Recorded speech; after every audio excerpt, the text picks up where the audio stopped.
Hello friend, આજે યોગ દિવસ છે અને હું જે પ્રાણાયામ કરવા જઈ રહી છું એનાથી શરીરને ખૂબ જ ફાયદા થાય છે અને પ્રાણાયામ તો આપણે કરવા જ જોઈએ. એનાથી આપણું શરીર ખૂબ તંદુરસ્ત અને ફિટ રહે છે અને આપણી ઇમ્યુનિટી પણ ખૂબ વધે છે. તો આજે હું જે કરવા જઈ રહી છું એનું નામ છે ભસ્ત્રિકા પ્રાણાયામ. એને સૌપ્રથમ તો આપણે આ પરિસ્થિતિમાં બેસી જવાનું છે.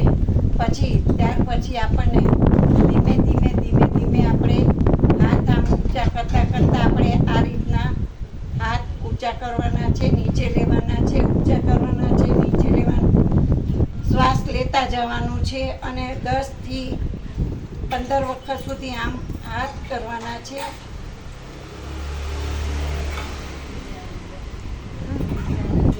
આમ કર્યા પછી આપણે સામાન્ય સ્થિતિમાં પાછું આપણે આવી જવાનું છે. આમ કરવાનું છે અને 2 મિનિટ શ્વાસ લેવાનો છે. ત્યાર પછી પાછું આપણે આ પ્રાણાયામ આપણે 3 વખત કરવાનો છે.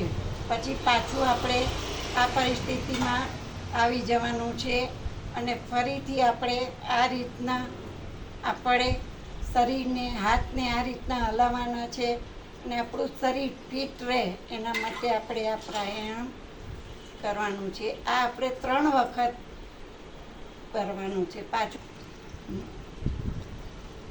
એમાં આપણી કમર સીધી અને શરીર એકદમ વ્યવસ્થિત બેસવાનું છે અને શરીરને વ્યવસ્થિત રાખીને ફરી પાછું આપણે આમ હાથ આ રીતના લેવાના છે અને પાછું આપણે આ રીતના પ્રાણાયામ કરવાનું છે.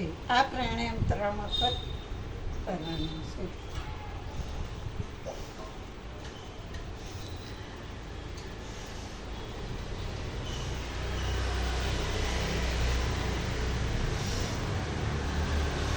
પછી પાછું આપણે સીધું ધીમે આ પોઝિશનમાં આવી અને પાછું આમ શરીરને આપણે આ રીતના રિલેક્સ કરી આંખો બંધ કરી અને શ્વાસ લેવાનો છે. આ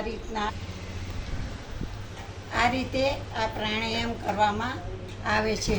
તો આપણે રોજ ચોક્કસથી પ્રાણાયામ કરી અને આપણા શરીરને યોગ પ્રતિકારક શક્તિ વધારીશું અને રોજ પ્રાણાયામ કરીશું.